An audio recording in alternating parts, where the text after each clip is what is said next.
Hey fishing friend, my name is JC with Rad Reeling Fishing. I've got over 820 videos and a lot of them, you guys, I was using the Yo-zuri 3DS suspending minnow. This is the 4-inch model. I don't really think I've ever done like a full-on review and talked about this lure and why I absolutely love to fish with this so much. So in this video, you guys, we're gonna talk about this. This is the holographic model, AYU.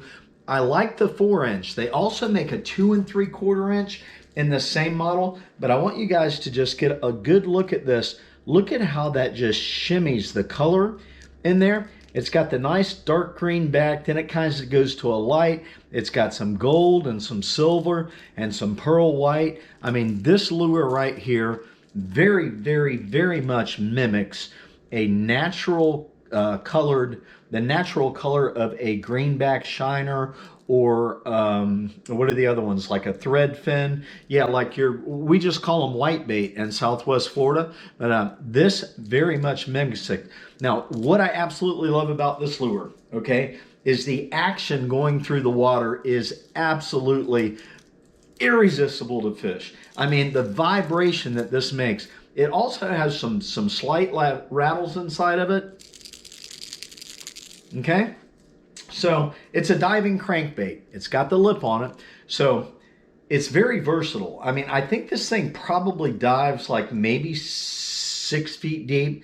I'd have to look at the specifications, but I fish it a lot of different ways, and through the years I have caught a ton of snook. I have caught gag grouper on these. I've caught mangrove snapper, jack crevalle, Spanish mackerel, and ladyfish. I have just caught all different types of species using this particular lure. Now, what I love about this lure is you can fish it fast. This is a very fast moving, when you're searching for fish in shallower water over flats, around seawalls, around bridges and pilings. You know, you can even troll them behind your boat. They're great lures to troll behind your boat, but it's just a great search bait. You just cast it out there, you can reel it in, and you can retrieve it several different ways. So recently I've been catching some snook over some flats, right? Those flats, they vary from like 1.5 feet deep to probably like 7 or 8 or 9 feet deep in that area. And so when I work this lure, whenever I'm in the shallow area, I hold my rod tip way up. I mean, sometimes I lift and I'm reeling like this, way over my head like this. What that does is that keeps the constant pull on the lure in an upward direction. And so it runs higher in the water column. It might run, 8 to 10 inches underneath the water. Or if I'm running in deeper water, what I'll do is I'll put my rod tip down. I'll hold my rod tip as close as I can to the water, and that's going to cause this to dive deeper. So you have some versatility as far as the water column depth that I can fish this lure. So here are the pros and the cons of this lure. Number one pro is it looks very natural, great colors, looks just like a regular bait fish. It has tremendous action. It's heavy enough that you can make really, really long casts.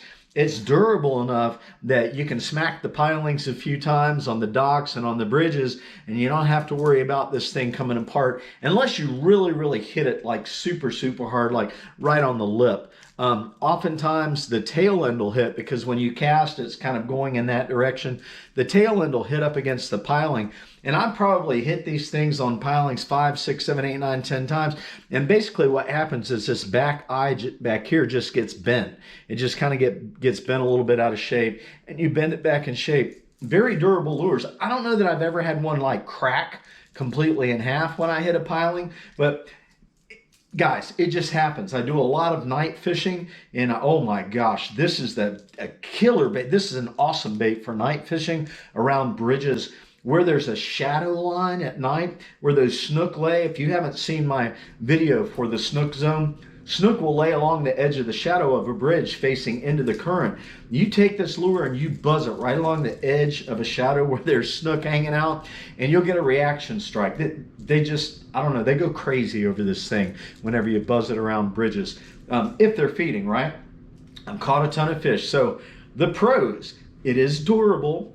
it's reasonably priced, right? You can get these for under $10. I've actually heard some people getting these for like $5 when they're on sale.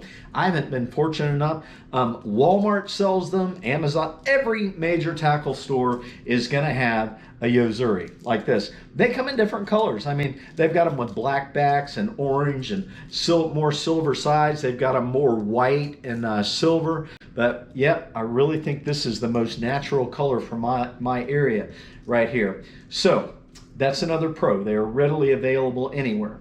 All right, so I just want to talk about a couple of the cons on this lure. One are the split ring in the front, okay? If I know that I'm going to be fishing and targeting really, really big fish, I'll actually take that little split ring off of there, because I have literally had those split rings just bend out whenever I was cinching down a knot like really, really tight. So I'm concerned that if I ever hook a huge fish, that split ring is just going to bend straight out. So I'll take that split ring off and I'll tie the lure on with a loop knot. The other thing is these hooks, okay? Yeah, I mean, they're so-so, right? But after a while of using them, I mean, if you get the lure hung up and you're pulling, the hooks have a tendency to bend, which is great, or they snap off. So if I know that I'm going to be fishing for some really big, like 40-inch snook out on the beach, right? I'm going to switch out the hooks on these lures to something that is a little bit more robust. But outside of that, just all around general fishing. I mean, I have caught big snook using the factory hooks. Nice. Woo! 29-inch. My goal is always out here on the beach to not pull these fish up on the sand if I can help it. Keep them in the water.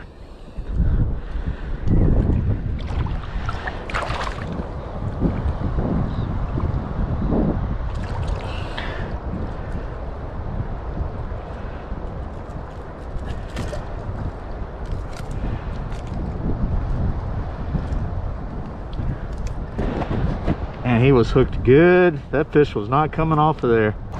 This girl was not getting away, man.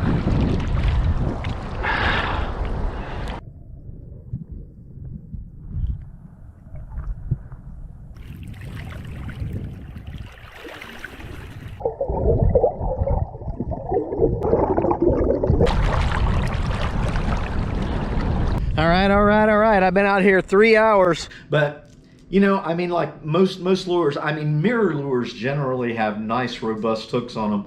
But yeah, so you've got the same deal with the snap rings on the hooks as well. They're pretty small. I mean, if you're fishing for really, really super big fish, you know, you might want to switch out the split rings. I don't switch them out on the hooks.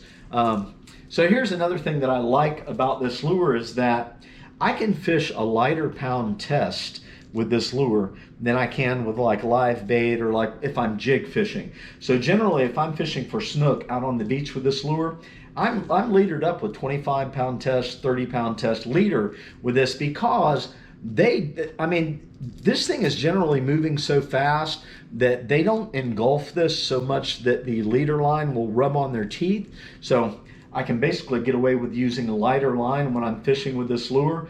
But all right, so the methods that I use for retrieving, most of the time I'm casting it out there and I'm just pretty much doing a straight retrieve with a little bit of, as I'm reeling, a little bit of pulling on the rod like that. And what that does, you get your straight retrieve and then you get a flutter. Straight retrieve, more of a flutter.